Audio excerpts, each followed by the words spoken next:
It's my pleasure to welcome you today to our HSMAI session here at World Travel Market. My name is Nicholas Schlapko. I'm the chairman of the advisory board for the HSMAI Digital Marketing branch of HSMAI. I actually started with HSMAI about 4 years ago while I was back at Carlson Residor. I've got 15 years of hospitality experience, 20 years digital, and again, I'll be your moderator for the day. So I'm just curious, a show of hands, how many of you here are members of HSMAI currently? Okay, a few, good. Thank you, Ingan. I've got my work cut out for me to convince you all to join us. We're actually around 2,500 members in Europe and growing. We've got a great momentum going, so we're trying to build up on that. So let me give you a little bit of an introduction on what HSMAI is. So we actually started in the US in 1927. So there are actual regional groups. So there's the US, there's APAC, and there's Europe as well. And we're expanding there as well. We've got a chapter now in the Middle East, in Dubai. So we're growing pretty quickly, as I said before. We're the European arm, and we've really become very pan-European. We just went into Southern Europe a few weeks ago. We had an event in Palma de Mallorca to get also into the heart of the hospitality for Spain. That was quite a successful event as well. So we have a lot of events across Europe from all parts of the hospitality industry, and I just showed out maybe that there's more than just the hospitality industry, so we're also branching out. We've got also, for example, restaurants, sort of F&B, but really the sort of restaurant portion of that. So we're expanding into a little bit of some of those new areas in sort of hospitality and ancillary services. Just a little bit of overview. As you can see, lots of locations, lots of places. We're moving around. Traditionally we're maybe more farther up in the north, here in the UK and in the Nordics as well, and in Central. But again, we're trying to get everywhere to everybody. So definitely looking for also what markets to go into next and where we can get some presence and get some growth there. So if anybody is interested in your particular region to work with us, let us know. We'd be happy to investigate that. So 150 advisors. So we actually have a lot of different branches, as I mentioned. I'm on the advisory board for HSMAI Digital Marketing, but we also have a lot of other advisory boards, a lot of other branches, so from distribution to services to operations. So a lot of different branches going out there and a lot of advisors. Our president, who's here amongst us wandering around, she's back there, Ingen. And her whole team based also, again, pan-European across different offices in Europe. So our mission statement, I won't read that out for you, but yeah, we're trying to sort of grow, advocate,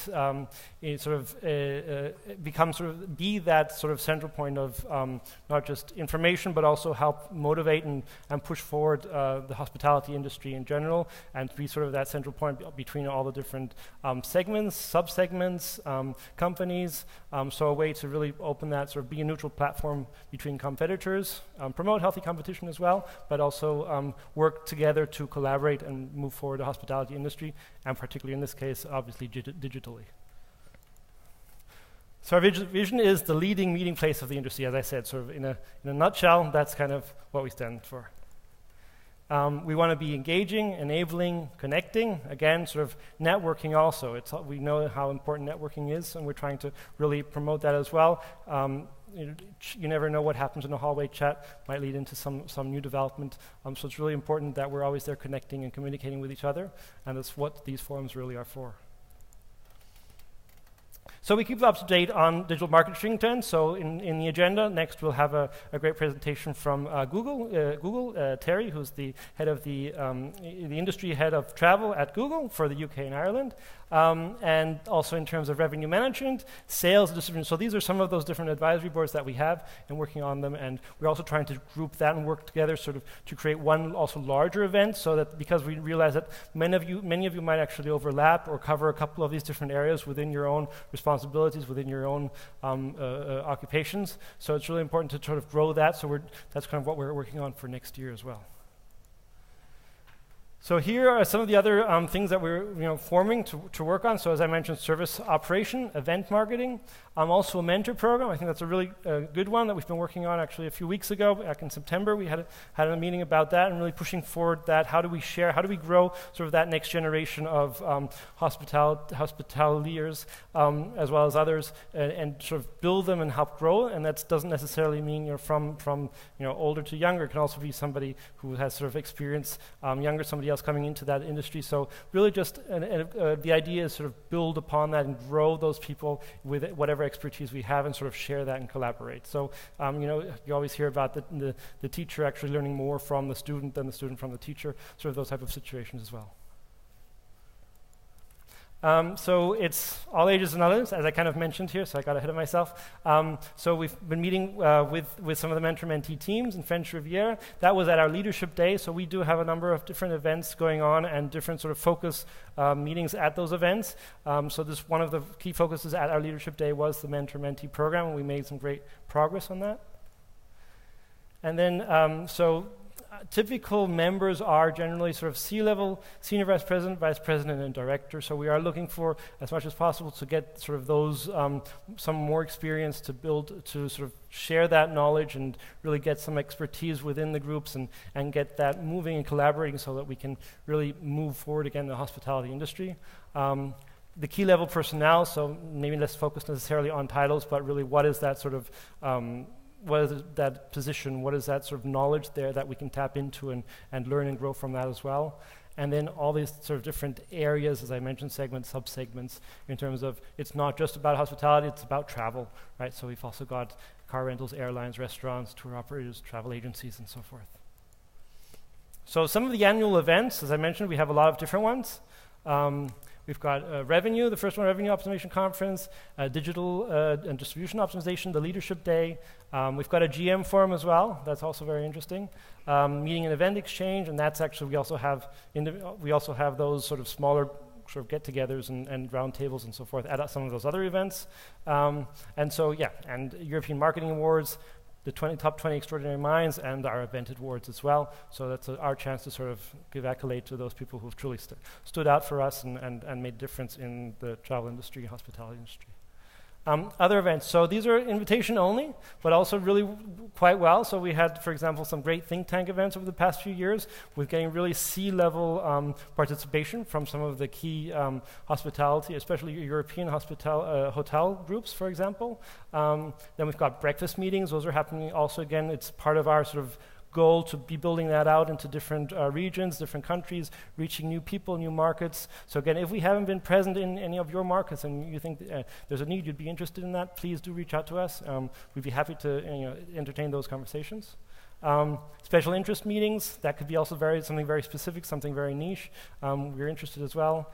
And then we always do host small social events. Again, it's a question about networking, gathering, seeing what each of us is up to, and sort of see what other kind of information we can share and where we can learn to what we're doing.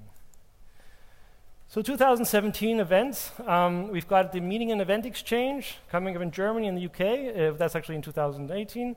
Then we've got an upper scale event where exhibitors meet sort of the event buyers. That's been something that's, I'd say that's maybe a little bit of a trend going out to get sort of those two grouped together and see what business can be done. And then there's an annual event that we've been doing in Oslo for the past 20 years now. So that's been quite a good event as well, a great show out there. And that'll be, of course, again in 2017 as well. Save the date. So this is a big one that's coming up. If we have a lot of events, if you're looking to go to one single event, I would say come to the Amsterdam event. That'll be really a full event across the different groups. So across, whether it's digital marketing or revenue or distribution, really getting together again. So in case some of you might be on different areas or cover different areas in your positions, or you're interested in learning about other sort of roles and activities, this is a great time to do it because it'll all be there in one place at one time. And high tech, right? So I don't know how many of you are familiar. How many of you are familiar with high tech? A decent show of hands, but not nearly as much as if I asked this question in the US, right? It's a huge US event, very, very big in the travel industry in the US, and it's actually coming to Europe. So we're going to do that at the same time as high tech. So it's really sort of the idea is, come join us and also visit high tech at the same time and sort of be able to both attend another great, just like here at World Travel Market, attend one great event and also join us and attend our events and collaborate with us. Yeah, and then we've got the ROC, the DOC, lots of abbreviations here, HSMAI European Awards on the 29th of March, and then we have some think tanks, those are by invitation only, and those are on the 30th of March. European certifications and programs, so this is something we've been working on very intensively over the past few months. So we've got the CRM, so these are depending on which branch of HSMAI you're interested, involved in. The CRM would be for revenue management. We've got the service pledge, that's coming for the service group. And then we've got the digital expert program coming soon. So that's actually digital marketing, training, and certification. And so what we have here is we have 3 different levels. So what we've rolled these out. It's something that's been going on in the US for a while. We've rolled these out. We started doing one at the beginning of this year in Berlin, which is basically certification for a sort of a digital expert program. But it was more of a general sort of program. What we're trying to do now is build that out really into different offerings, because there are a lot of different levels within the industry. So if we take, for example, at a particular hotel, you might actually have somebody who's doing sort of front desk activities, and at the same time somehow managing social media or doing some e-commerce activities on the side. So it's really to understand, give them a sort of concept of what the basic level is, give them some training on it, and then get them some certification on that. Then moving up into level 2, where it's really somebody who's been working on e-commerce for a few years and has a better idea. And then digital expert, really, which is going to be sort of our sort of setting the standard for what is digital expertise, and that certification really getting into sort of more in-depth, really understanding not just the history of it, but sort of on your day-to-day activities, things that are also perhaps now have been trending for a few years now, but sort of more in depth, like programmatic or attribution modeling or those type of things, really getting into more depth there. And we offer, of course, a training around that as well, and really sort of prove and show that, demonstrate the level of knowledge of somebody. So both either when you're looking to hire somebody or if you're looking out to for a new position, to have that sort of certificate will demonstrate your knowledge in digital marketing. These are some of the different topics that will be covered in that program. So really trying to cover everything from engagement to conversion to acquisition, retention. All of that is in there. So it really is intended to be a fully comprehensive digital marketing certification. Okay, and sorry, I've already jumped ahead. So it's my pleasure to introduce you now to the Google Industry Head of Travel of the UK and Ireland, Terry Scriven. Thank you.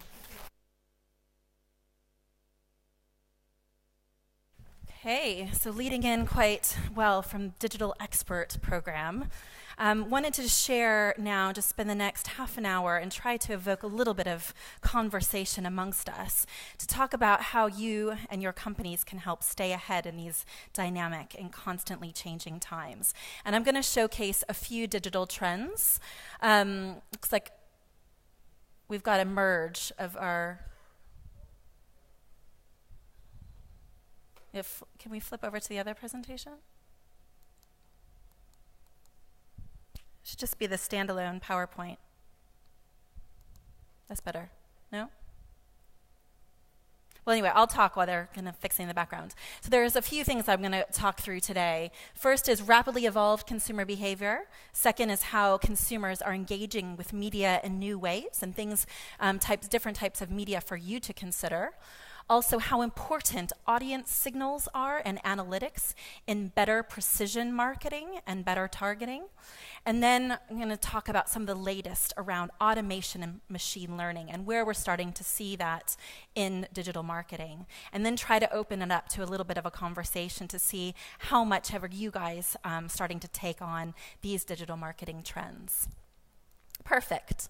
So first off, rapidly evolving consumer behavior. So it's not new news. In fact, today's consumer is ever more engaged and ever more interested than ever before. An e-marketer, and you guys are constantly reading key stats around this engaged, constantly connected consumer. We don't go online, we live online. This, in fact, is a slide I've been showcasing around and really driving home about how our consumers are truly now living online and living online now in micro moments. They're the constant moments on our incremental moments on our mobile devices, the 5 minutes here, 5 minutes there that you didn't have when you were previously looking on your desktop device, but now when we're traveling, when we're in the doctor's office, when we're at home on the couch, there are those incremental micro moments that we're leveraging. And what are some examples of these moments? They're the I want to watch what I'm into moments. So looking at how-to videos or a specific video on a trend that you're looking up, a new hip subscriber, someone on YouTube, or even videos that are online in any form or fashion. So the I want to watch what I'm into moments, the I want to know how moments, answering those questions that you're looking for. I want to go moments, where do you want to go next? And I want to do moments, what do you want to do next? And I want to buy moments. There are so many of these moments now that we're leveraging and we're on our mobile devices to answer those questions. And a lot of the development that you've seen not only in Google, but a lot of other now even increasingly hospitality and other online marketing businesses are working to address those moments in targeted fashion. And how many moments are there? Wow, 150 times a day do we check our mobile devices. Might be more for many of you. Some of you are on your mobile device now. But it's a strange fact that you actually touch this over 2,000 times a day. That's disgusting to a degree, and how clean or not clean my mobile device is. But it's your constant companion. It is your assistant. It is always with you and increasingly with you in each one of those moments. And mobile for travel and for looking up hotels is used at different stages of the travel journey. So not only further up around inspiration, but we're seeing increasingly mobiles are used throughout each stage of the consumer journey, comparing places to go, comparing prices, looking for destinations, places to go next, looking up maps, the place you're going to next, reading reviews, and potentially looking up an attraction or something to do in destination. So every stage of the consumer journey, and now we're seeing that actually more than half of the time mobiles are used. In fact, by next year, mobile will outstrip desktop usage. It already does, and we've seen it at certain stages of the summer. Over Christmas last year, it outpaced desktop, and here we're seeing it. We're anticipating by next summer it will outpace desktop. And here's just an example of those micro moments. So if you play that, please. And there is music with this. Imagine the music in the background, a little dancing going on. So they're running in these very micro moments. No worries. I know we had it loaded and tested. It just kind of looks like there are two different things.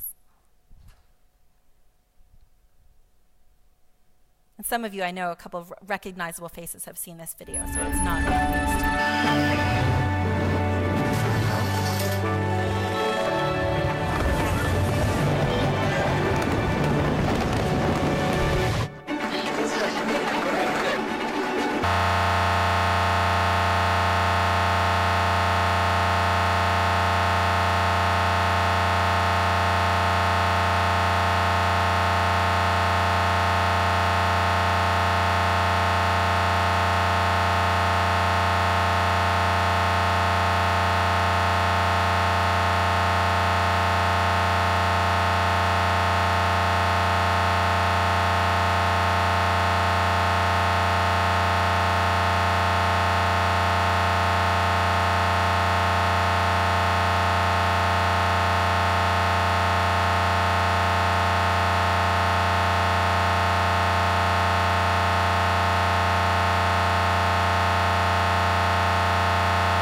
Now, we launched that narrative back at ITB earlier on in this year, and it continues to evolve as the consumer behavior continues to evolve. And we now have a site, if you go to Think with Google and you subscribe, there's now a whole micro moments section specific to travel with the latest insights and data and destination trends on there. So I'd encourage you to go and visit that. And now I want to move beyond that. And talk now about how this constantly connected consumer is engaging with media in new ways, and how you can take some of these learnings on board to think about how you too can. So Google is 18 years old. In fact, just this summer, late this summer, it turned 18.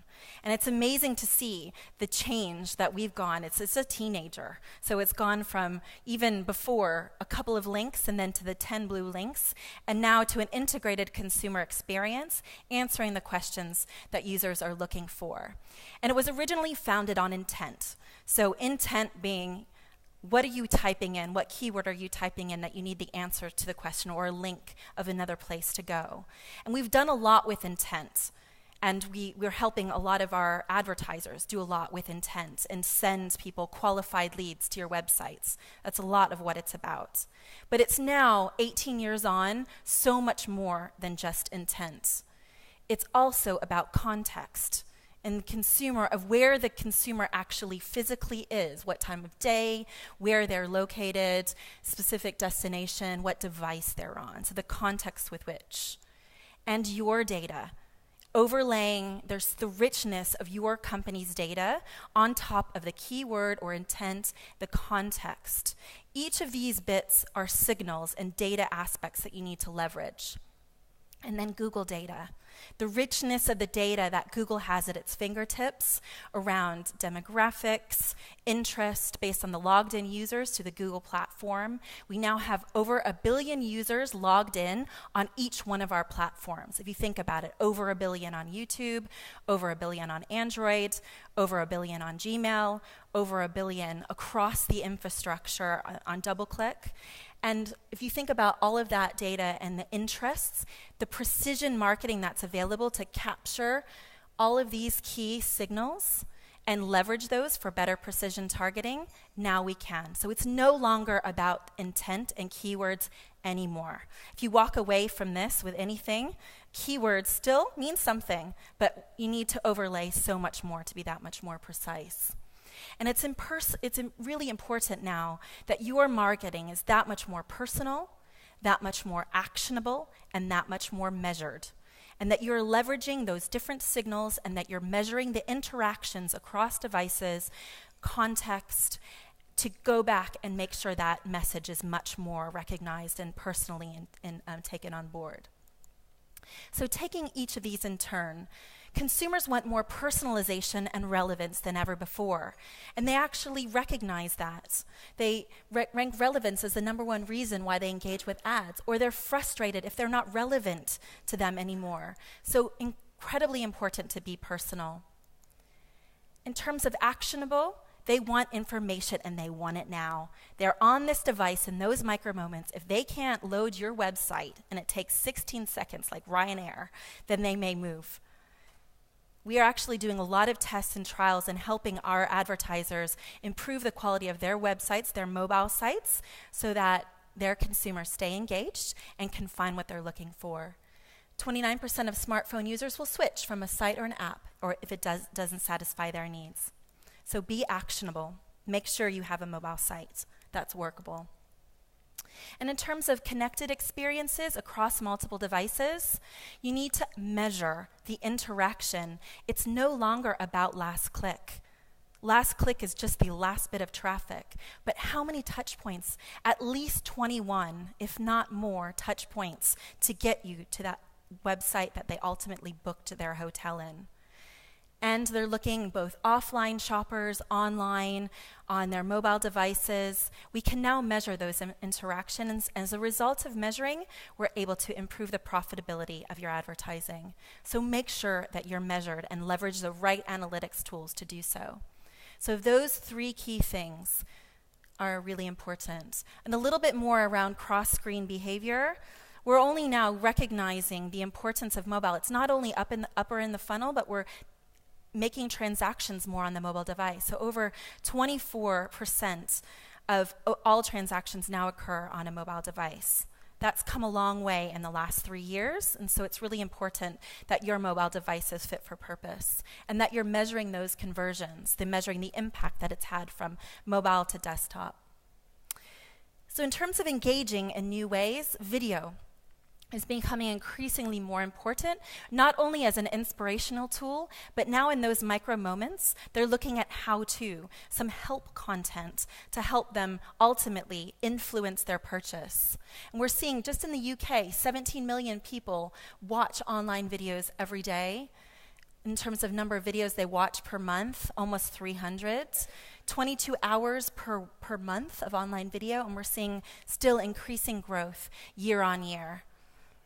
And it's not just in that segment of the 18 to 34s. It's everybody. The reach of online video, even over the age of 55, is now over 85%. It's staggering. Everyone is watching online video. And there are now more digital video viewers than smartphone users in the UK in terms of all of the different devices with which they're watching, and now online video that exists on our connected televisions. So a large percentage of that online video actually happens now. Over 25% happens either on a connected device, and not only on our mobile device or on a desktop. And here's just an example of how video and in media can really be that much more engaging. If you push play on this video, we'll showcase an example of what Jumeirah has done to engage their consumers when they're being in their influencing consideration stage. Burj Al Arab, the world's most luxurious hotel, home to discerning travelers from around the globe. Its unmatched hospitality has set the standard for all Jumeirah hotels and resorts around the world. When two brands with innovation at their core come together, the results can only be truly unique.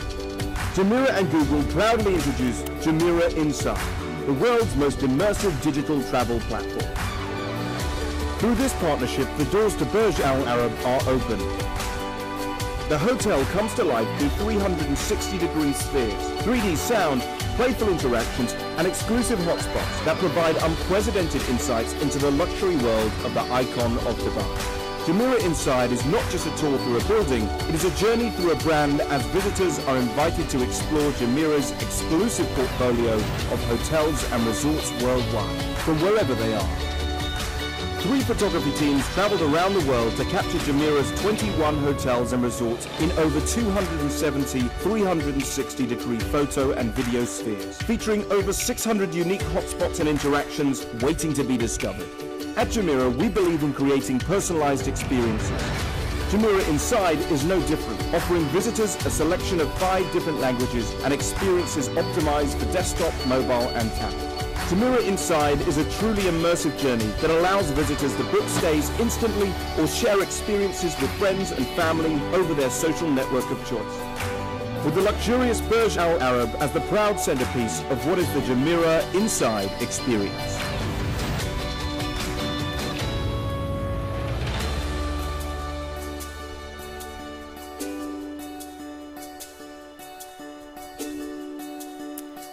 So that for Jumeirah, not only from a digital marketing perspective, absolutely amplified their awareness activity, but is now being used very much in the consideration phase as people are considering where they want to stay and how they're engaging, and not only for the super rich among them, but is truly defining their brand.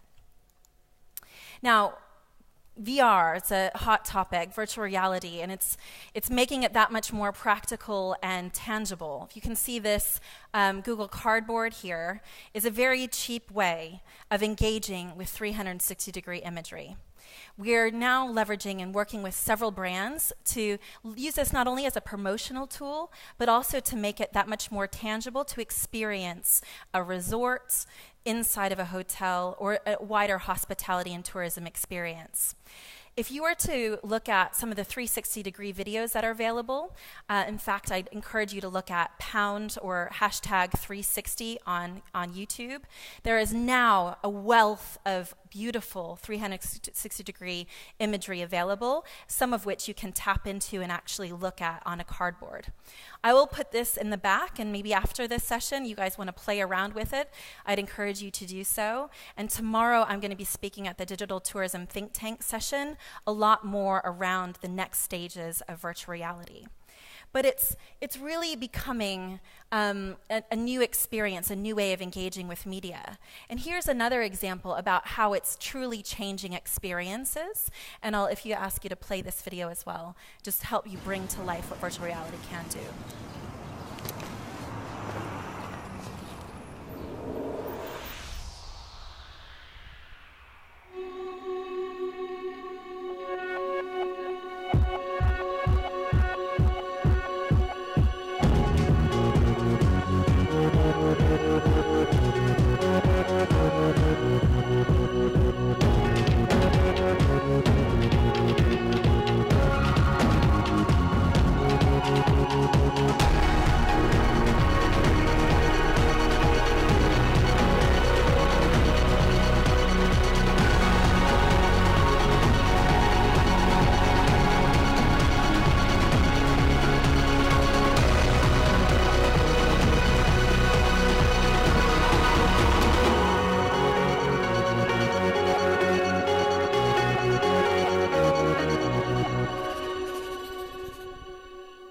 Brush is very impressive.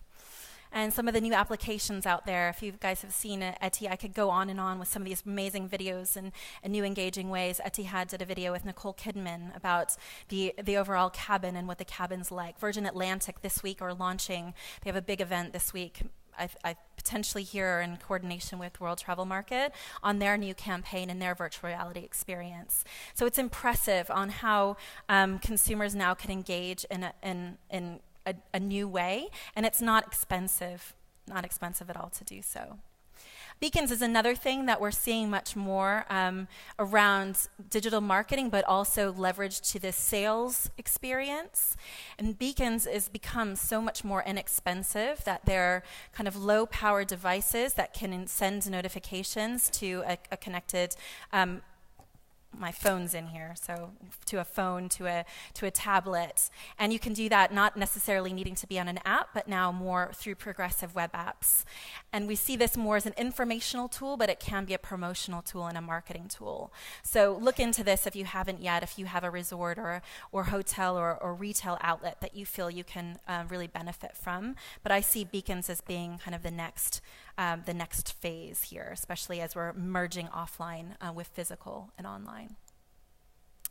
So the next and almost last area is around audience. And really, the audience are the new keywords. And the importance to understand and leverage those signals that you have about your audience to be that much more precise. So precision marketing is all about identifying and reaching your high-value target audience instead of your scattergun previous approach of marketing in some of the traditional fashion where you're putting money out there and not necessarily sure how it's delivered.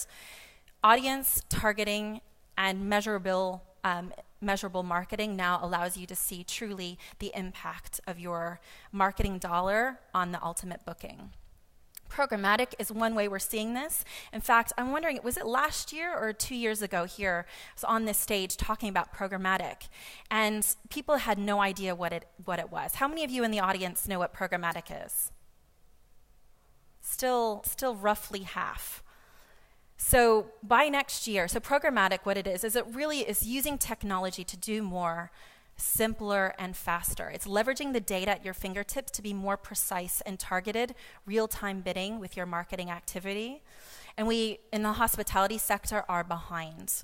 So by next year, 83% of all marketing activity is going to be programmatic. In the hospitality sector, we're only about a third there. So I'm really educating the importance that you can leverage technology to save time, to save resources, be that much more precise in your marketing. So to think about, and you don't necessarily have to have the most sophisticated technology to be programmatic. Even AdWords can be programmatic and be that much more leveraged and automated. So what it does is it leverages signals about the consumer journey. We already showcased a few of these signals. You know if they're in market to buy a product, you know who's chosen to interact with your brand, and you know who might look like your existing customer. It goes after those people to be that much more precise in the targeting. And we now have the data, not only the cookie data, but the audience data and signals to be able to go back out after those users. And here's a little bit more of an example of signals. If you're asking what are signals, they are things like gender, age, interests, duration on site, some of the other pieces I talked about in terms of context, device, recency, what they actually searched for. So leverage all of these signals, not just the keyword now, to target your user, and you'll be that much more efficient. You can compete more with the OTAs. And here's just a more example at each stage of the consumer journey. So think of it as C as awareness, think as consideration, do as conversion, care as advocacy. And here, overlaying some of those signals around demographic, user location, interests to satisfy your marketing needs. And it's important that you do this. So it's not only a trend, it's a necessity around how you leverage the data and the analytics and the signals. So how do you measure the impact? I think it's important that you truly focus on the right metrics and that you look not only at last click, but that you look at the overall consumer process, ultimate path to purchase, that you value your customers appropriately, that you segment different customer segments based on the value, those based on recency or, whether they were almost about ready to book. You should value those users differently than just the visitors to your website. So it's important that you have a very solid customer segmentation process, and that you attribute value at each stage of the journey, not just the last click. Otherwise, you're not fairly applying or measuring the value of your wider marketing activity. And make sure you measure the impact. So use experimentation. There's now a new function within AdWords to do drafts and experiments. So you can set up something as an experiment, test how effectively it was versus almost basically it is A/B testing against your existing campaigns, and then you'll see which one performed better. And as a result, then you're truly measuring your impact. Test and learn. So in the past, it was about last click on a single device. Now it's multi-touch attribution, data-driven attribution, parallel time delay. Use these and test different approaches to see what ultimately generates the better return for you. So you think about that path to purchase. It's not only about clicks and conversions, but it's about revenue and profit. So we're looking at working to measure each step of the process, ultimately back to your profitability. And now you can set targets within your marketing tools. So AdWords, for example, you can set target return on ad spend or target return on investment and measure to that, and it will automate the bidding process for you. And this is a little bit of an example of what machine learning is doing within marketing. We're seeing much more around automated bidding, so making sure you have an automated bidding tool that you don't have individuals doing manual bidding anymore. If you do, you won't be optimal, because all of your competitors out there, or several of your competitors out there, are doing automated bidding and being there and responding to each time a consumer's they're searching. Look at keyword list campaigns. So it's not necessarily about the keyword anymore. As I said, it's about the audience.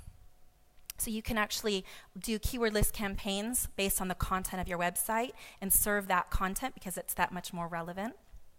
And lastly, think about, this is just an example of automated app download campaigns, but think about fully automated campaigns.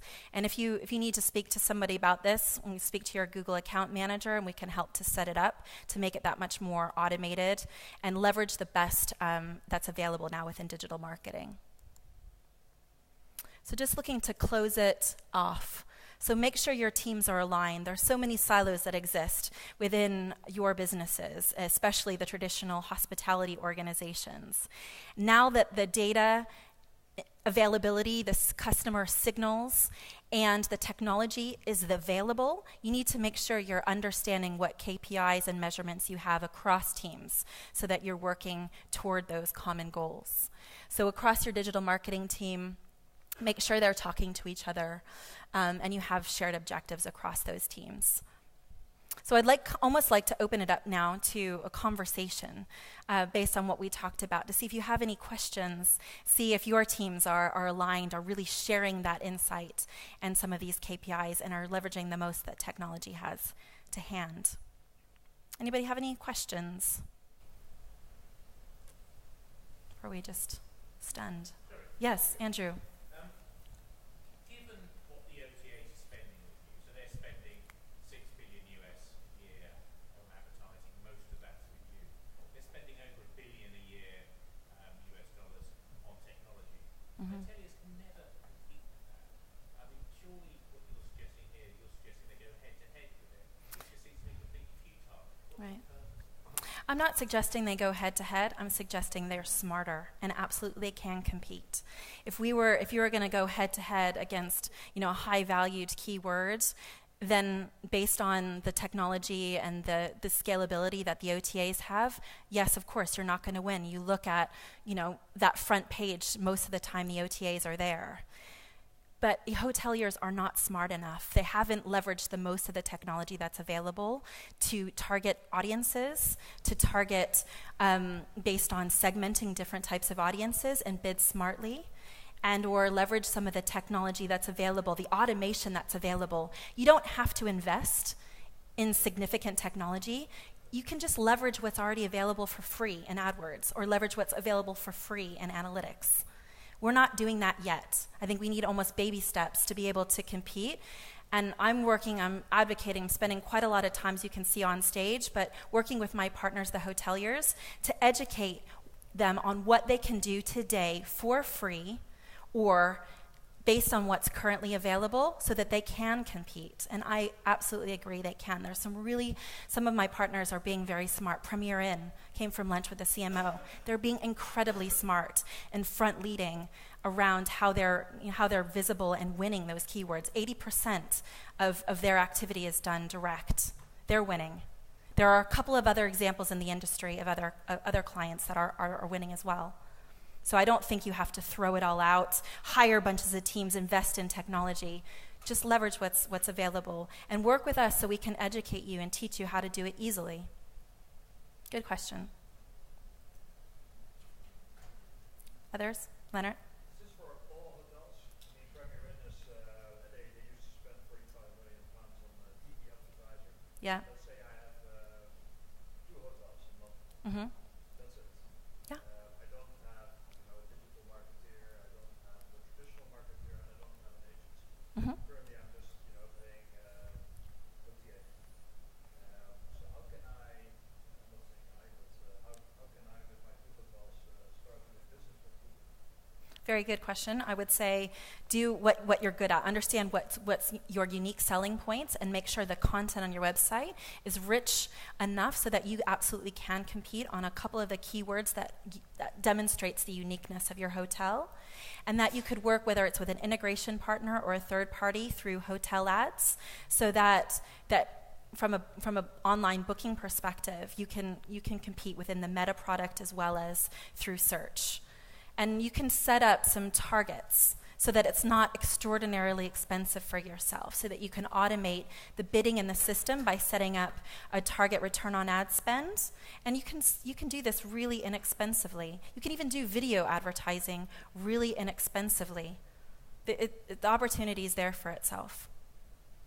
It's being smart. And there's a lot of case studies out there that I've seen, companies like yourselves or companies that only have a couple unique boutique hotels that are being quite successful in this space because they're being smart and they're choosing either which ones to bid on, but going after the audiences that are their high-valued target audiences. Yes? Similar to what Bianca said, we have a couple of hotels that have the same slot. Yeah. Is the first port of call to go to a good representative before scouting out for a third party agency? Very quickly to go out to those agencies to get their guidance on how to spend money and reduce Of course. spending loads of money. Surely it's best to go to a good relay first and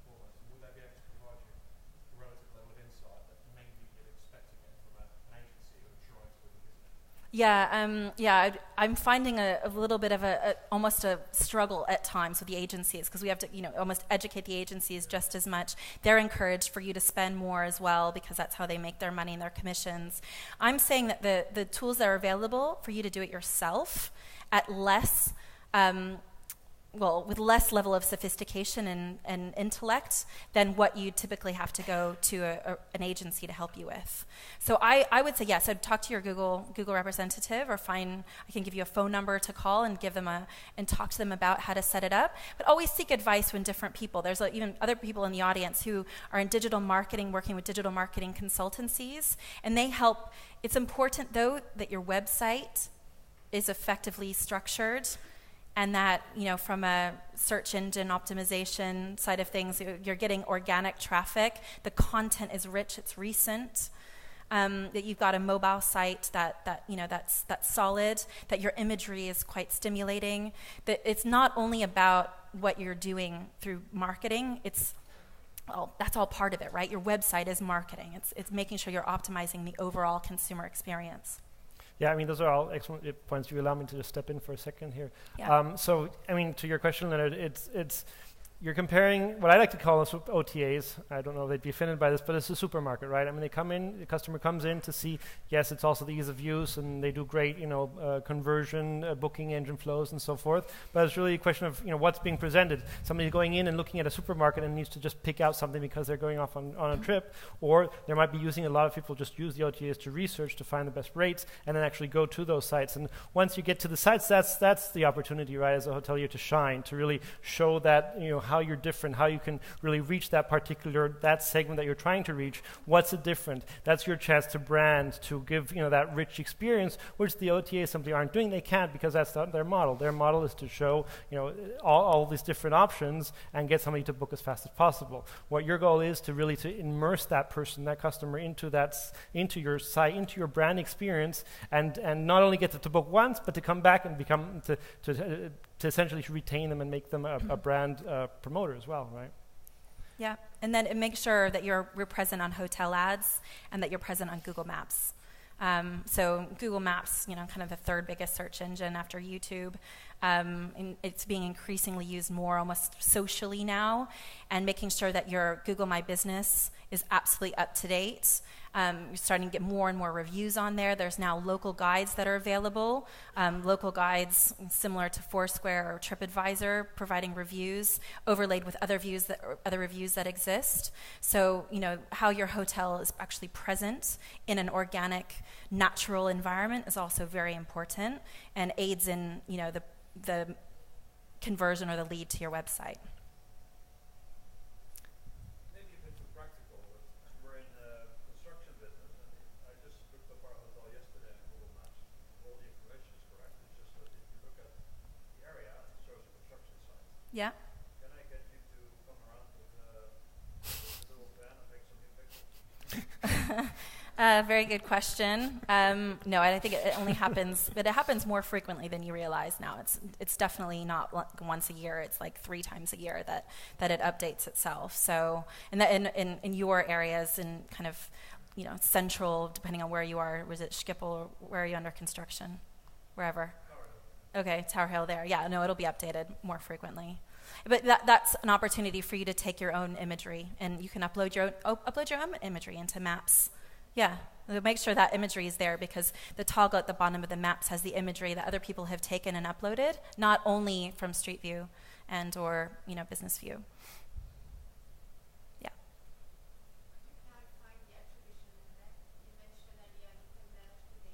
Yeah.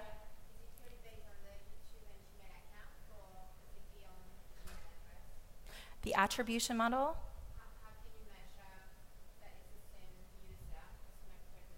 Oh yes, so cross-device.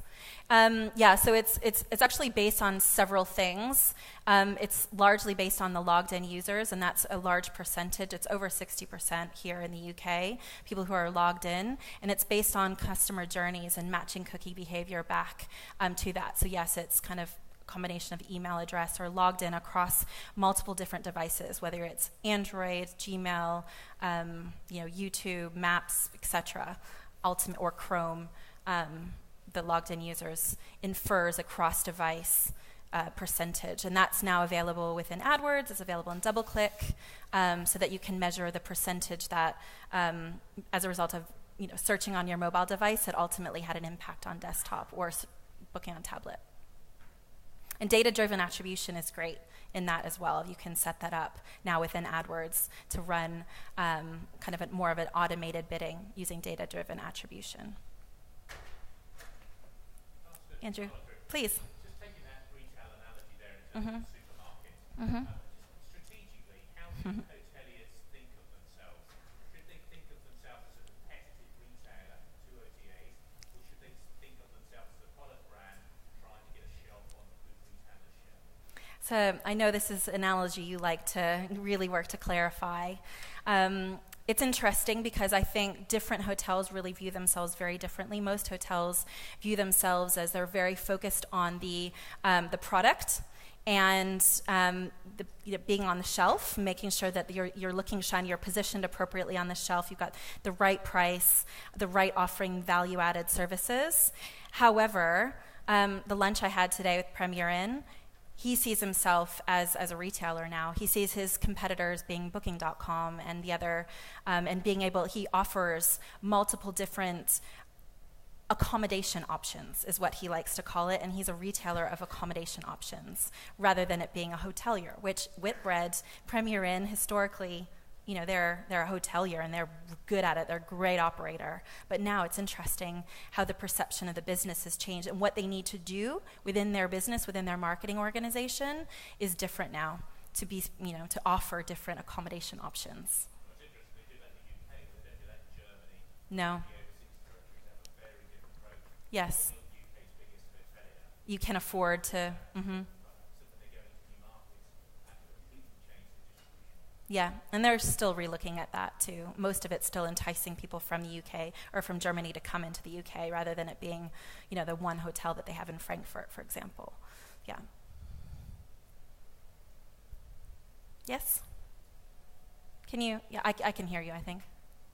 Hi, Susie. How are you?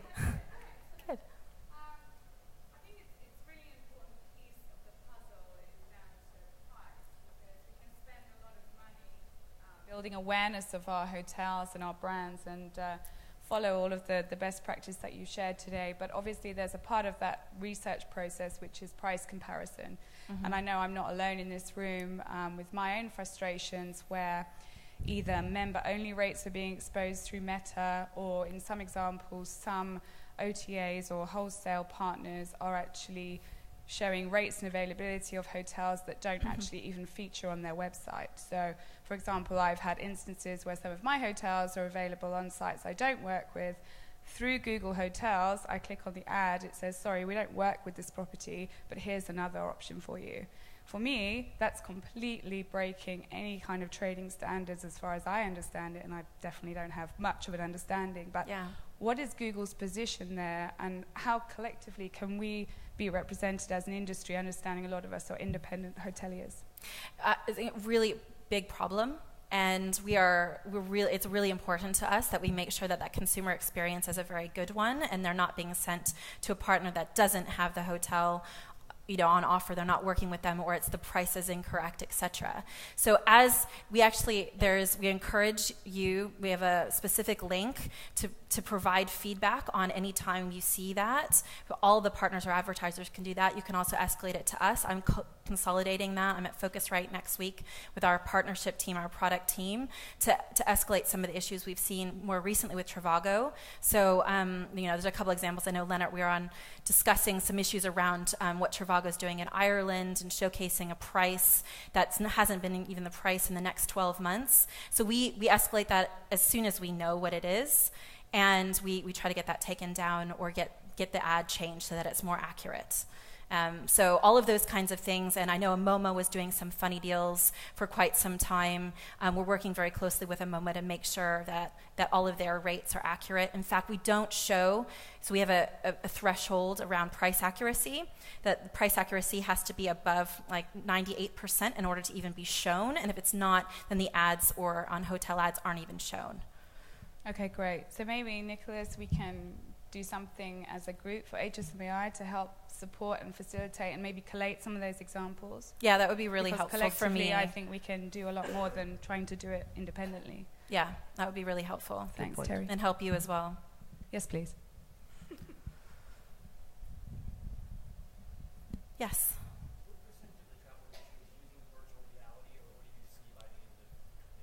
The decade. Actually, I mean, if you look at the site or hashtag 360, you can see all of the 360 videos that are out there on YouTube today. It's not a large percentage. It's more forward-leading companies who want to find new ways to engage. And there are certain destinations that are doing it well. Australia, is doing it brilliantly. Certain pockets in the U.S., even the Faroe Islands or Iceland or Wales, for example, are starting to do this interesting virtual reality, engaging, more immersive experiences. I see it more on the tourism destinations than I do within the hotels. And the hotels and airlines, actually, there are a few airlines, as I mentioned already, Etihad, Emirates, and I think Delta's launching something I mentioned already, Virgin. But hotels really aren't adopting it yet, other than a couple that you saw, Jumeirah, etc. So it's an opportunity, I think. Just a quick interruption. Yeah. We are actually using a interactive platform called Slido for Q&A. Brilliant. So we actually can take questions, field questions. If you've downloaded the app for WTM already and you go into the event, there's a Q&A section button, I think. You click in there, you can actually, for any of you who's been more discreet and hasn't asked the question they're dying to ask, you have that option available, just type it in. We've got some great questions so far, so it doesn't seem to be a problem for this crowd, but just in case you do, or for the next presentation as well, please feel free. We actually do have a question here for you, Terry. I don't know if you've had a chance to take a look. Is there a discernible difference in how consumers engage with corporate or professional video versus user-created content in terms of tourism and travel? I mean, it's ultimately the content that matters. I actually don't see as much of a difference. I see sometimes the slightly more quirky user-generated content tends to be a bit more real and authentic, but it's back to the brand and the brand standards. So some brands, really require incredibly high-quality professional content and will spend for it, whereas some brands actually are keen, more 80-20 rule, get it out there, get out some fun, engaging content to specific user segments. I think the brands that are getting it out there are the ones that are winning and are spending less over time, but are actually doing fun things, whereas the ones that are taking a long time to get signed off this ridiculously expensive professional content, sometimes, it might be a wow hero factor, but over time, it's more you want that stimulating content over time. So I think the latter would be my answer. Thank you. I think on Slido, I think you can do it online as well. There's a mobile site. You don't have to download the app. And you don't have to wait until the Q&A session. So as you're watching the presentation, the next ones as well, just type it in at any point if you have a question. Good questions. Great. All right, are we heading off to the next? Yep. So Right, thank you very much, Terry. Thank you.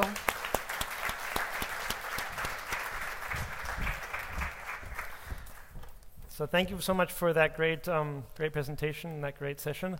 It's my pleasure to introduce to you the next presentation by Dwayne Hepditch from Guestfolio, which is a specific hotel CRM platform with a marketing focus. Did I say that right? You did. Well done. Thanks, everybody. Thanks, Terry. My company is Guestfolio. We're located just above Vancouver, Canada, in Whistler, a nice ski resort there. It's important that I share some of the background information about kind of who I am, or even just some of from our team, because it's important for us to demonstrate that even though we're a technology provider, we're certainly in the hospitality industry. We just help you through technology. Our company has been awarded a world's leading hotel CRM provider through the World Travel Awards, and we're proud to be a partner of TripAdvisor. I'm just going to grab.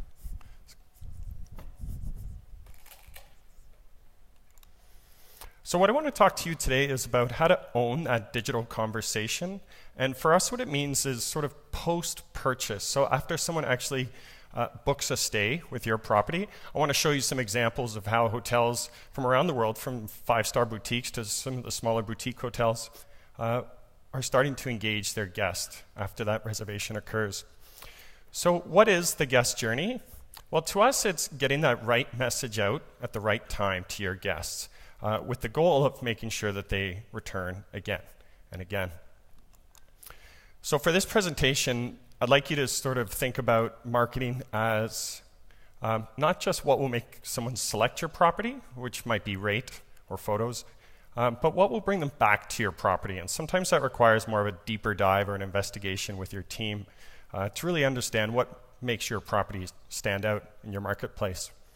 So consider these questions, and it's probably more of kind of a marketing exercise, but what are the goals of your property? How will guests be impacted by these goals? How will you know if you're successful? Of course, reporting. And then what image do you want people to have of you and your property, whether they find you on search or on your website or through videos, as we were discussing. And just understand, do you have an image? So obviously the Cosmopolitan Hotel has an image, and they stretch that across all their marketing exercises. But sometimes you don't have an image, and sometimes that image is just price, and it's really difficult to compete when your image is just a price comparison. So what we usually recommend is for hoteliers, they don't have to go off and engage a marketing agency, but they can do it internally. Get your team together and start going through some exercises of understanding what motivates guests to visit. So we're staying at a hotel, the Ampersand. It was our first hotel customer here in London. And for them to think about what makes people want to stay in London or visit London. Then, of course, South Kensington. So is it the museums? Is it the access to the Tube? Is it access to the park? And then what will make them sort of consider your property within that geographical area? And then who are these people who stay with you? There's probably a certain segmentation of who these guests are that is repetitive, and you start to see it in the front desk when these people arrive. And then what's that lasting impression that you're leaving them when they're on site to ensure that they return again and again? Just as a bit of housekeeping, this presentation, we can make it available after the presentation. If you want, you can just access our site, guestfolio.com/WTM, and you can download this in case you're taking any notes. So the result sort of helps you with your marketing. It helps you understand how you'll sort of get your brand out there. So a result of a stance would be Vancouver is renowned for its proximity to nature. Our hotel wants to attract and retain youthful technology and entertainment-minded people who maintain a healthy lifestyle. They're looking for moments that invigorate and stimulate them. They return to Sample Hotel because we offer them privacy, personalized service, and an element of surprise. So this is sort of like a rallying statement for your entire team. It's operations, it's front desk, it's housekeeping, it's anyone who's involved, marketing and sales, just to kind of understand who are we targeting, what's our stance in the marketplace. And when you do this and you complete it, it really helps you get the most value out of some of the digital assets and purchasing that you'll make. So here's how you implement the guest journey, and that's what we provide. So our platform is a way to engage guests at multiple touch points leading up to their stay and, of course, after their stay. And I just want to show you this. This is what we call the online travel journey purchase. And there's a variety of different milestones that your guests are going to go through, and Terry certainly mentioned some of them. And it begins with awareness of a reason to travel. So I'm going to walk through some of these with different examples of other technology companies and how they're really helping you in these spaces. And then where we excel is sort of down here at that guest journey once the booking actually occurs. So if we look at the travel journey, again, I mentioned awareness. So you have to come to London for an event, or there's a wedding like we saw in the video, or there's something. So that's usually the reason why someone has to visit your destination. And sometimes you can't even influence that. The next part of that travel purchase milestone is consideration. So now that they know they have to come to London for WTM and HSMAI, they now have to think about what's a convenient place for me to be. And they start thinking about your brand. So I really love this certain brand. So do they have a property in that neighborhood? What's its proximity to transportation or even the venue itself? And people start talking offline, and they start getting referrals from friends, families, colleagues, and things like this. But once they start to crystallize sort of where they're going and the region that they want to go, of course, that's when it really starts to go online. And The digital sort of experience, as Terry mentioned, is certainly evolving. And this one statement really caught me when I saw this. This was from an event last year where Paul said that search engine optimization is dead. And here's what he means. So as far as SEO goes, my view is that it's more of a desktop thought, because as devices get smaller and smaller, the number of choices from a search engine optimization perspective decline. And so therefore, he believes it's a paid world. And it's not bad news. It just means that there's better ways that you could be spending that very, very limited marketing dollar that you have. And so if we look at the Google search, this is again Vancouver, you can see that you as an independent hotelier, it's going to be very difficult to get your brand out there and your message across, because there's lots of options up top for the bigger brands, as you were discussing, who can pay for that advertising. And then even sort of page 2, page 3 is where you might start to get some exposure.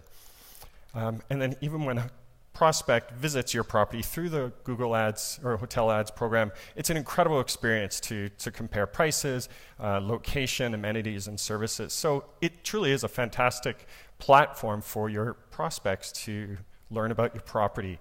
So from a marketing perspective, that's usually what we tell our customers. Really put your marketing dollars into this, because there's so many other things that you're just sort of competing with everyone else that's out there. And I'll show you some examples of that in a moment. And then, of course, with mobile, there's even lesser options for your brand to be exposed.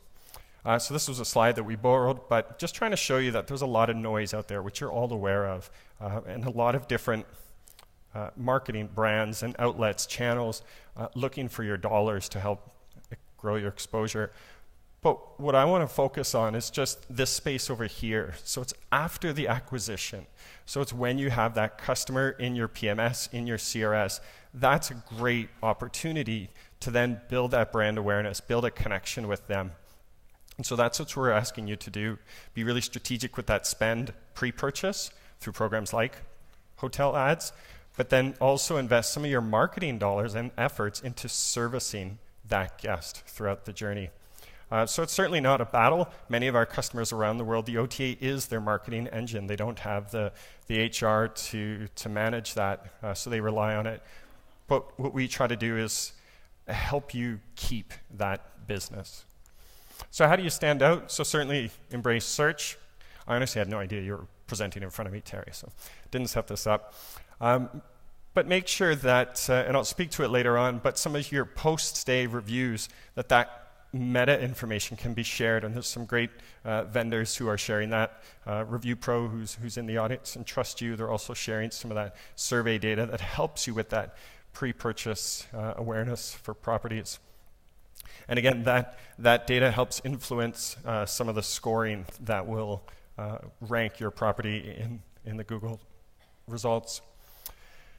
Verification is sort of that next milestone, and we all know that half of us in this room, for our next purchase, we'll probably just verify the property either through a friend or certainly through an online resource like TripAdvisor, just to ensure that we've made that right choice. One property that we worked with, just by connecting their guests to being able to post automatically to TripAdvisor, they grew within 3 weeks. They, I guess, elevated their rank from number 41 to number 48. And it's great, of course, because of exposure, but, sorry, I lost a slide there. Nope. Okay. I had a great stat. Review Pro has a stat that shows that I believe it's a 1% or a 1 point change in your global review index increases your ADR, I think is by 1 or 2%. I mean, we can chat with RJ at the end, but there's certainly some tangible results for having a higher score on TripAdvisor. So now the decision-making moment for the traveler. I'd be remiss without mentioning TripTease, who are a fantastic organization. Charlie and his team have created this great service that you've probably all seen. You probably have it on your website. But as a consumer is searching and they're browsing and they're looking for rates on your website, they can also see what some of the rates on some of the competing channels are. And that kind of keeps them sticky on your site so that they have that awareness to be rest assured that the price that they're getting is truly the best rate available. And don't even try to abandon the website, because it sort of takes over your screen and sort of locks you into that environment. But it's very effective. So TripTease is another way of sort of engaging your guests pre-acquisition. So let's talk about now the guest journey, and this is where we really excel with working with customers around the world. So again, it's that right message at the right time. It's taking those learnings from that exercise that you did with your team to then design what that journey would look like. So the thing that we found was that transactional emails, these are your confirmation letter, your pre-arrival letter, any of those type of outgoing messages after the reservation happens, have a higher view and click-through rate than anything post-stay. So here's what the results are. So last year we looked at 30 million emails that were sent through our platform for a variety of places, like 5-star resorts in Hawaii to 3-star boutiques here in South Kensington to even 2-star properties. And we saw that the open rate was twice as high for transactional emails, which are those pre-arrival letters, than it was for a newsletter campaign. So if marketing, your only way of marketing is sending out a post-stay campaign to get people to come back, think again, there's a great opportunity to engage them with sort of brand building, ancillary revenue opportunities pre-arrival. And the incredible stat was we saw that people were 4 times as likely to click through from an invitation or an offer or a request to upgrade the room or a spa treatment or anything like that, even transportation, pre-arrival, because they're truly thinking about that stay, that reservation. So the more messages you can get out there in a timely manner, the better brand awareness you can develop. So we help hoteliers design confirmation emails. We take data from anywhere and we design it so that it's mobile responsive. It looks great in their inbox. Some tips that we've seen from people, a lot of hoteliers are adding personalized messages or even photos of key staff in the confirmation email. It really kind of builds that personal experience and kind of connects that guest with the destination before they even arrive. We're also seeing them put content that would be in multi-languages based on the region that the guest is coming from. So there's lots of flexibility, and you can also promote some of your outlets like restaurants and spa and things like this above the fold, if you will, so above the confirmation details there. Room upgrades are certainly an opportunity for extra revenue. So a platform like us, we've noticed that approximately 5 days, it depends on your lead time, of course, but approximately 5 days leading to stay is when people tend to react most to an opportunity for a room upgrade. So make sure that's part of your pre-arrival program. And then just sort of build out your own kind of emails. Again, I was mentioning people design them based on languages or the room that the guest is staying in, a certain market segment or rate code. Imagine designing a pre-arrival program for someone who booked through Expedia or Booking.com. You can really create a different impression with them based on rules that are within your reservation data. So certainly take advantage of this. Just another example. Another thing that's becoming really popular, mostly with larger resort destinations, is to capture additional information on guests, such as their allergies or linen preferences, if you have those services, but just the reason why they're staying. So don't make your questionnaire be just about the amenities. Also ask them, how often do you visit London? Is it mostly for business? Is it mostly for leisure? What influences you? So sometimes if you can get those questions out in advance of stay, that's when they're still engaged with you. You can actually learn a lot more that might help you with your post-stay marketing efforts. Another solution that we are taking to market that's kind of been a bit contentious in some places is kind of creating this dialogue to the guest, either in their email or on screen if they're browsing a digital catalog of services, is to let them know to provide a real contact information. So some of you, with your relationship with, say, for example, Booking.com, you get a proxy email address from them, and that address expires. We believe it's about 2 weeks post-stay, and you're not able to communicate with that guest anymore. So remember, if you spent so much money on Google AdWords or hotel ads or any other channel, and then you've paid a serious commission to get that business through one of those leading channels, make sure you keep that customer and that you can remarket back to them, because you've won their business, and so you are certainly empowered to connect and invite them back again. So that's something to consider, is just make that targeted just for people who have that email address in their string. And then messaging. WhatsApp is certainly really powerful. It's a really low-cost way to have that text conversation with your guests. Most of your staff already know how to use it, and as we know, there's over 1 billion users, except for me. Apparently, I'm one of the only people without a WhatsApp account. But your guests are already using this environment, so you don't have to make it a closed ecosystem. You can sort of work with other technology partners that are out there, and this has proven to be really effective with customers that we service. They simply, in their newsletters or in their pre-arrival emails, let their inbound guests know how to connect with them on WhatsApp, and it seems to be a pretty good experience. So on to sort of the travel planning perspective. After the guest has made a booking, the one that we see really stand out quite a lot is what to do in. So if I have a few moments in between events, or if I'm here for a wedding, what else can I do in the destination? So again, you want to kind of keep that guest, who's now a guest of yours, they've already subscribed to your brand because they've made a purchase, you want to keep them within your sort of ecosystem, if you will. So we have a product called a mobile concierge, which is like a digital guide to showcasing your local area and amenities and services. But you can see it's a great way to generate ancillary revenue from inbound guests, depending on the amenities that you have. Just another example. And if you don't have a mobile app or a destination concierge through a company like ours or another CRM, just make sure that your website is mobile friendly, has great content that is searchable, easy to access, and that can provide a bit of insight for people after they've made a purchase. Because remember, if they've booked online through say booking.com, they may still come back to your website just to be reminded of how do I get there, do they have a pool, what does the gym look like, because they may not go back to that channel to find the information. They're now part of your brand. So provide that for them. So it is a worthwhile exercise to build a portion of your site that's sort of like a local's guide. And sometimes you can get your staff involved, and it's a great place for them to sort of be celebrated as the local pros. Satisfaction review. We could spend a whole couple afternoon kind of talking about this, but it's certainly a major component to that guest engagement that you have. We've found that 3 days post-stay tends to get the highest results from a guest. It's because it gives them a day to exit, a day to get back home, empty their inbox from work, and then they receive the message from you. So it seems to have a really effective timing of it. You want to capture that feedback.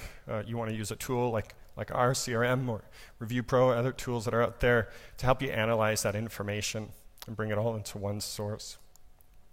Responding is, of course, very important, so having a tool that allows you to respond back to that guest. Again, it's part of that digital conversation. It's staying engaged with the guest. And as I mentioned in the beginning, TripAdvisor, so many technology providers like us will have that instant TripAdvisor connection, which means that when your guest leaves the property, you can invite them to post a review directly to TripAdvisor. But through our sort of data connection with TripAdvisor, your guest doesn't have to create an account or pre-fill in the fields to indicate who they are, because we get that from Opera or Protel or Hotel Perfect PMS. That comes into our platform, and that's how we can match the guest from their profile on TripAdvisor. So what it does is it gets a lot of those first-time reviewers. It gives them an opportunity to post a review, and you'll see that your volume will increase about 125% to 150%. And you know, the three factors to, of course, have a great score are volume, so recency, so how often is it happening, and then the third is the score that the guest leaves for your property. Google reviews, of course, it's a must-have, so make that part of your outbound strategy when communicating with guests. Once they leave, you can even target based on email addresses if your CRM provides that, to ensure that you're kind of making that integration to Google reviews. And then just sort of outside of all of that, just remain social, active with your guests. Again, we could kind of spend a whole afternoon talking about social engagement, but just, of course, keep your guests aware of what you're doing.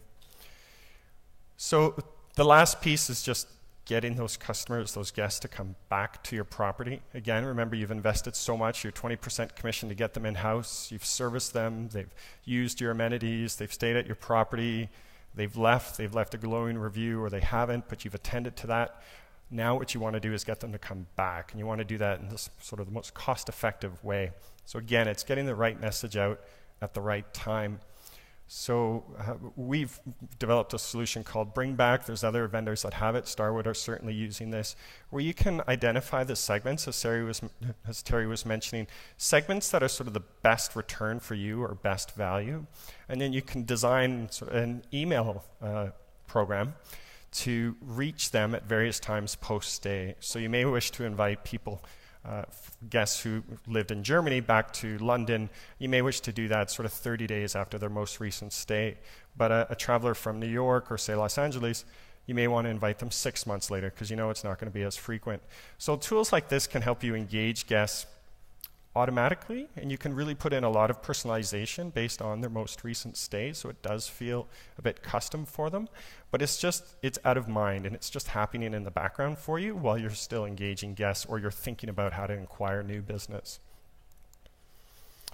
We had a customer in Vancouver who used this. This was the wording, so it wasn't anything too incredible. It had some simple graphics, but it was just timed at the right time to reach guests, and over a 12-month period they generated $75,000 in room revenue just through this automated little message that was going out to their guests afterwards. And what I liked about this one is they also had a short little paragraph that if you wish to come back to our hotel and have a function, here's a direct number or contact for the manager, the sales manager for that. So it's a great way to kind of leverage other teams in those marketing messages.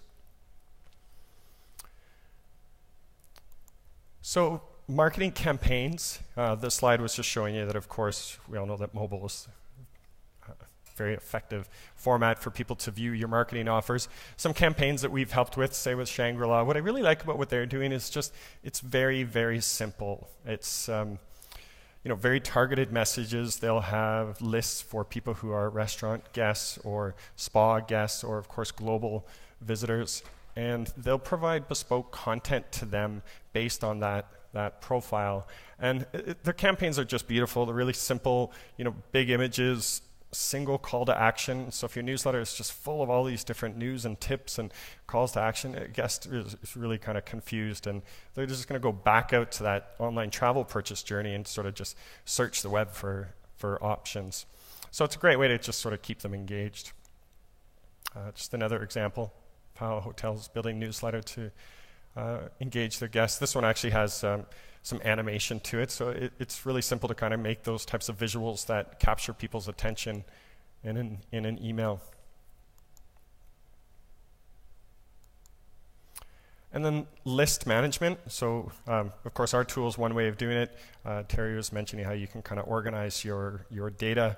Again, it's really important. So rather than that scattergun approach, as you mentioned, we have found it's truly effective to put that extra little bit of effort in it to put a list together of people who are of a certain segment. So perhaps families who live in the east coast of New York. One tip that we've seen a hotelier use is that they follow, I think it's Flight Tracker or something like this, and they analyze the pricing of flights from feeder markets to their airport. And the moment that they see a price drop, so say from Gatwick to JFK or something like that, they will then send out a campaign to all of their London area guests, letting them know that there's been a price reduction in flights to come over. Or, of course, you can make it more of a regional exercise, too. And then they layer in their room promotion in there. But they're ready to go. They've got a template, sitting there, and they've got their list already created. And if it's a smart list, it means that any new reservation that comes in will automatically start going into those various target segments. So that's just an example of how you can really make your messaging targeted and relevant. And just the last two slides is just demonstrating that you do have to have the tools to measure how effective you are, and even things like your email. So all of you would send out a confirmation email and maybe a pre-arrival letter, but you probably have no idea of how engaging it is. Are people opening it? Are they clicking it? What are they clicking? So you should really follow that and see sort of what those peaks and valleys are, because it helps you understand whether you're kind of getting the right message out and you're communicating to people. So just in summary, ensure that everyone within your organization, your hotel, everybody's in sales. Everybody in our company is in sales, whether you're a developer or you're myself. But again, at your hotel, the housekeeper, the person in the elevator who's chatting with the guest, they're in sales. So make sure they're aligned on sort of the overall position of your property. Consider what will motivate guests to come back, not just what will make them come to your property, but what impression are we leaving with these guests to make them actually want to come back to, in my case, the Ampersand Hotel where I'm staying. And then take some of the marketing dollars out of that really busy space of acquisition, make it more focused, and take some of that marketing dollars and invest in guests who have already made the brand choice, that commitment to stay at your property. And then just lastly, the big takeaway would just be those transactional emails, those emails that you sort of sometimes just don't care about, have the highest engagement rate with your guests.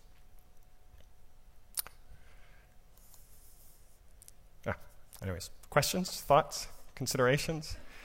Is anybody here using a CRM or a guest engagement platform? You are? Yeah.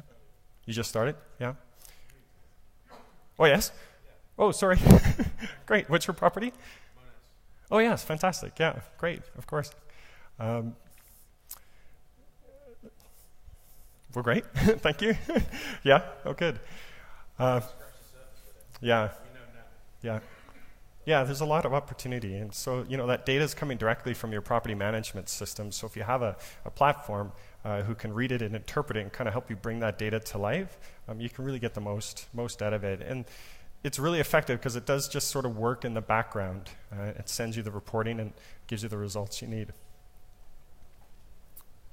Any questions on any of those slides? Oh, go ahead. You mentioned WhatsApp. What do you do with it? So for us, what we do is we will add sort of a notification within a confirmation email or a pre-arrival letter only to let an inbound guest know that a great way to communicate with the hotel is through WhatsApp. And so by clicking on sort of, whatever the call to action is, it can then bring them into the WhatsApp environment. And I believe it sort of adds that guest as a contact to your property.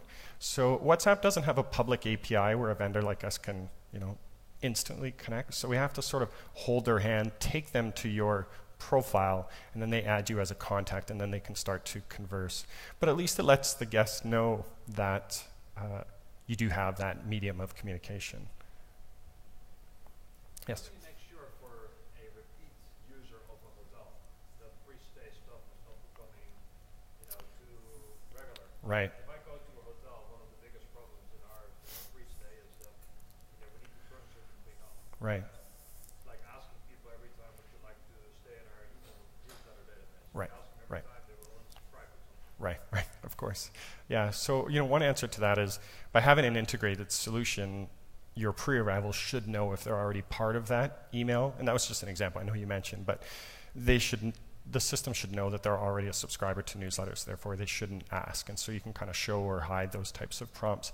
The other thing is you do have to make a bit of an effort to kind of understand who does come back, and you can build some rules around that. So you might design, say in our case, I'll just sort of speak to our platform.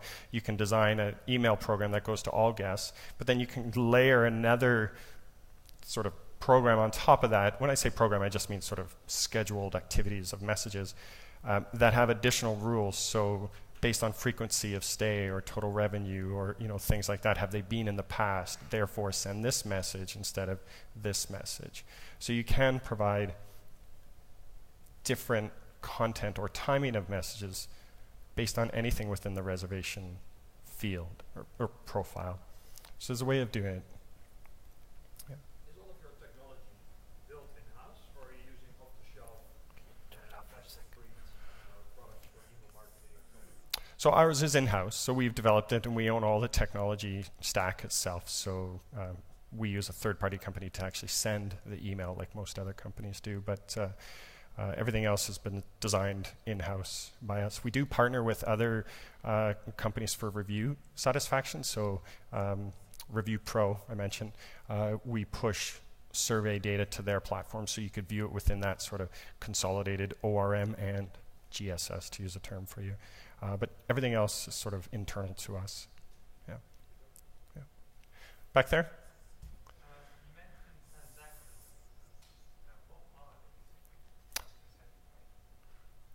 Sorry, what is the percentage rate? Or yeah, I can actually hear you. So what is a transactional email?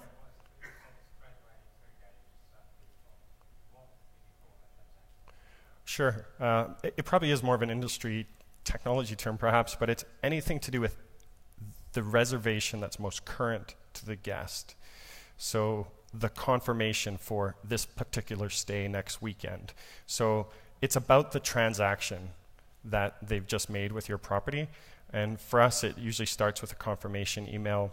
A lot of people turn off their OTA emails or their own property management system emails and just go with a consolidated one. And then anything pre-arrival, as long as it's attached to that stay, it is part of a transactional email. So Mrs. Smith, we know you're arriving on Friday. Do you need transportation options to get from St. Pancras to our hotel? So that's all about that particular transaction that they've made with you. That sort of answer me? Yeah. Okay. Great. Okay. Well, thanks everybody. If you do want to download a copy of it, our site is guestfolio.com/WTM, and tomorrow morning we'll have that available to you. Thanks, Dwayne. Thank you.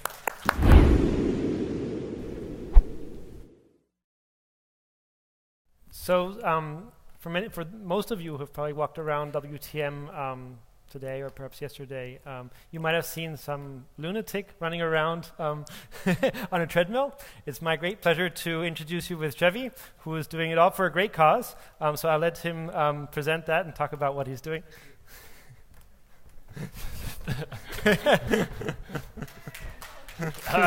Thank you very much. Hello, we on? Oh, brilliant. I feel like Justin Bieber here with this headpiece. Hey, look, thank you very much, Kaiser, Ingen, Nicholas, for having me here. I know it's a digital marketing conference.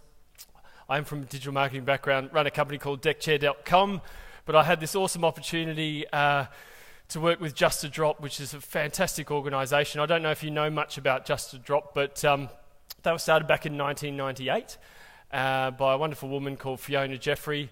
And she wanted to create something where the industry can physically give back to the areas that they work in all around the world. So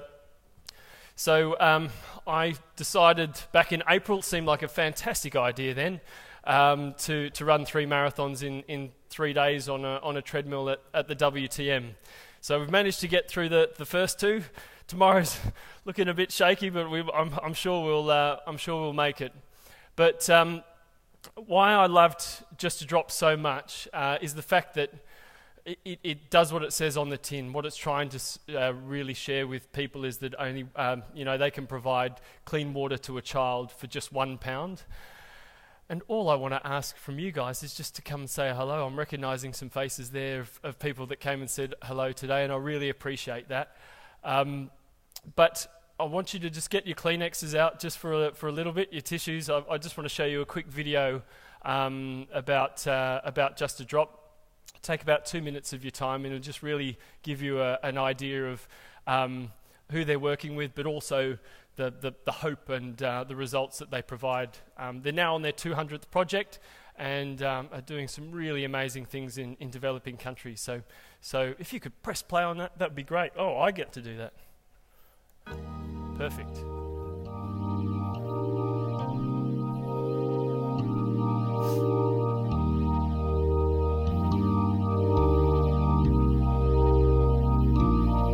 When you try your best but you don't succeed,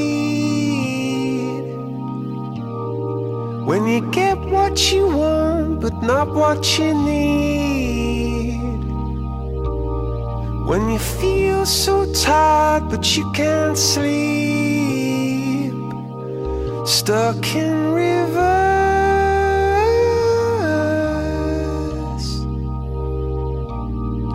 and the tears come streaming down your face. When you lose something you can't replace. When you love someone but it goes to waste. Could it be worse?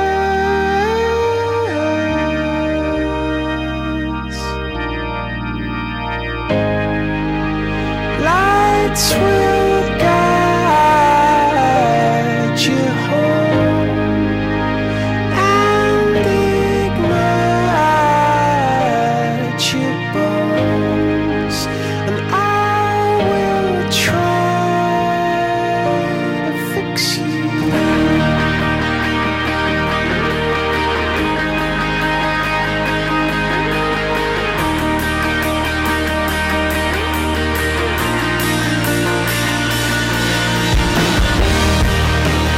Tears stream down your face when you lose something you cannot replace. Tears stream down your face, and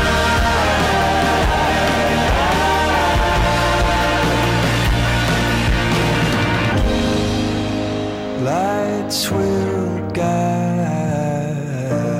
you home and ignite your bones, and I will try to fix you.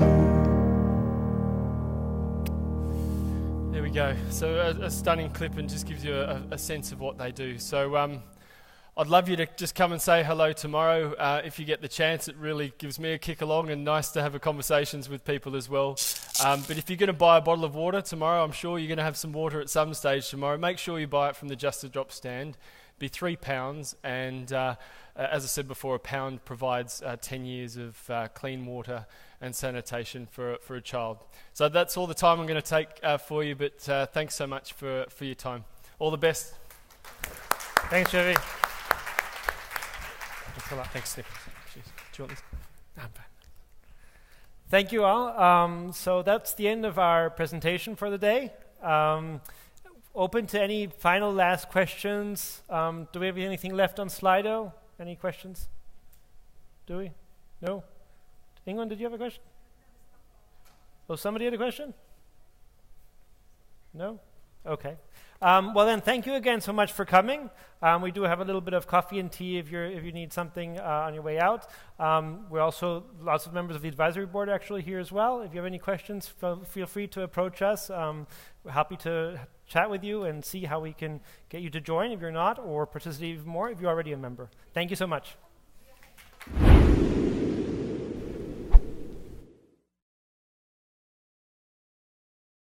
Hello. Deckchair.com. I had this in the pack, but I didn't really show it. But I understand there's a show, HSMAI event on Thursday. We've got a live cam there. Deckchair, we have live views all around the world. This is a time lapse of the first snow about 2 days ago from Stockholm. So in preparation for that, if you're heading over there, this is what it looks like. Okay, that's it. Thanks, guys.